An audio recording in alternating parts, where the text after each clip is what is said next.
Hello friends, જય શ્રી કૃષ્ણ, જય મહાદેવ, જય અંબે. આજે આપણે બા સાથે મીઠાનું અઠાણું બનાવવા આવ્યા છે. તો તમે એ અઠાણાને શું કહો છો તે કોમેન્ટમાં જરૂરથી જણાવજો. અને એ અઠાણું મીઠાનું આપણે બનાવવાના છે પીનટજી ઓઇલ, જે ખૂબ જ સરસ આવે છે અને કોલેસ્ટ્રોલ ફ્રી હોય છે. આજે આપણે મીઠાનું અઠાણું રેસીપી દાદી પાસે શીખવા આવ્યા છે, કારણ કે એ એમના જમાનાની રેસીપી છે. આજના જમાનાના વ્યુઅર્સ તો ડાયરેક્ટ સંભારો લાવે છે અને મીઠાનું અઠાણું બનાવી દે છે. પણ મારે મારા વ્યુઅર્સને, જે પહેલાંના જમાનાના લોકો બેઝિક સામાન લાવતા હતા અને એનાથી અઠાણું બનાવતા હતા, તો એ જોવા માટે આપણી દાદી આપણને શીખવશે કે મીઠાનું અઠાણું કેવી રીતે બને અને કયા કયા ઇન્ગ્રેડિયન્ટ્સથી બને. તો ચાલો આપણે જોઈ લઈએ કે કયા કયા ઇન્ગ્રેડિયન્ટ્સ જોઈએ. તીખું મરચું 50 ગ્રામ છે, હિંગ 10 ગ્રામ છે, રાઈના કુરિયા 50 ગ્રામ છે, કાશ્મીરી કાશ્મીરી મરચું મરચું પણ 10-20 ગ્રામ છે, આ મેથીના કુરિયા 50 ગ્રામ છે, મીઠું 100 ગ્રામ છે, હળદર 2 ચમચી છે.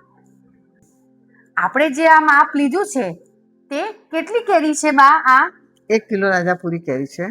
આ 1 કિલો રાજાપુરી કેરીના ટુકડા કરેલા છે. અને આપણે આથી નથી, આમ જ રાખી છે અને આપણે એનું મેથીનું અઠાણું બનાવવાના છે. 1 કિલો કેરી રાજાપુરીના ટુકડા કર્યા છે. તો એની અંદર હવે આપણે મેથીના મસાલામાં કયા કયા ઇન્ગ્રેડિયન્ટ્સ અને કેવી રીતે જશે એ બા બતાવશે. તો સૌથી પહેલા બા નાખશે તીખું મરચું. તો તીખું મરચું બા નાખે છે, જેમ તમને આગળ વિડીયો જોશો તેમાં માપ આપેલો જ છે.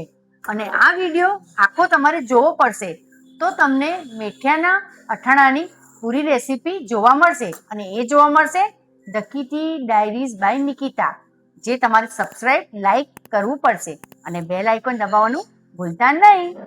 50 ગ્રામ મરચું છે, તીખું મરચું છે, 50 ગ્રામ રાઈના કુરિયા છે, 50 ગ્રામ મેથીના કુરિયા છે, 2 ચમચી હળદર છે, 1 થી 2 ચમચી હળદર છે, હિંગ છે, 10 ગ્રામ હિંગ છે 10 ગ્રામ હિંગ છે, અને 20 ગ્રામ કાશ્મીરી મરચું છે 20 ગ્રામ, જે તમારે ટેસ્ટને અકોર્ડિંગ અને કલરને અનુરૂપ નાખી શકો છો. અને લાસ્ટમાં આપણું મીઠું.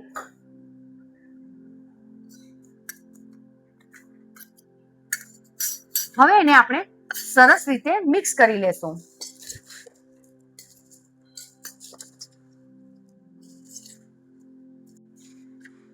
જેમ મેં આગળ પણ કીધું છે વિડીયોમાં કે અઠાણા આપણે બનાવવાના છે પીનટજી ઓઇલમાં, જે 11 સ્ટેજમાં એની સોર્ટિંગ એટલે સફાઈ કરીને સરસ જે મગફળીના દાણા હોય છે એમાંથી બનાવવામાં આવે છે.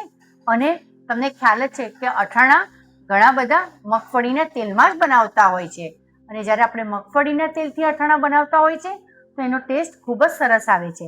અને તે પણ જો પીનટજી ઓઇલથી બનાવો તો એનો સ્વાદનો કંઈ અનેરો જ ટેસ્ટ આવે છે. તો હવે આપણે નાખીશું 1 થી 2 ચમચા આપણું પીનટજી ઓઇલ.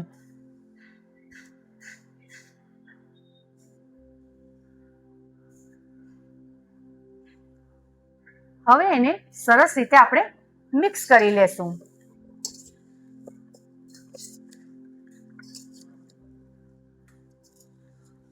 હવે આપણે આ અઠાણું રેડી થઈ ગયું છે, તેને આ રીતે બરણીમાં ભરી લેશું.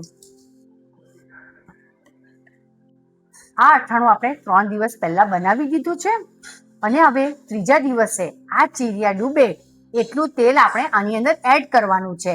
તો આપણું આ મીઠાનું અઠાણું 1 યર માટે આપણે સ્ટોર કરી શકીએ છીએ અને બહાર પણ રાખી શકીએ છીએ. તો આમાં આપણે નાખશું આપણું પીનટજી ઓઇલ.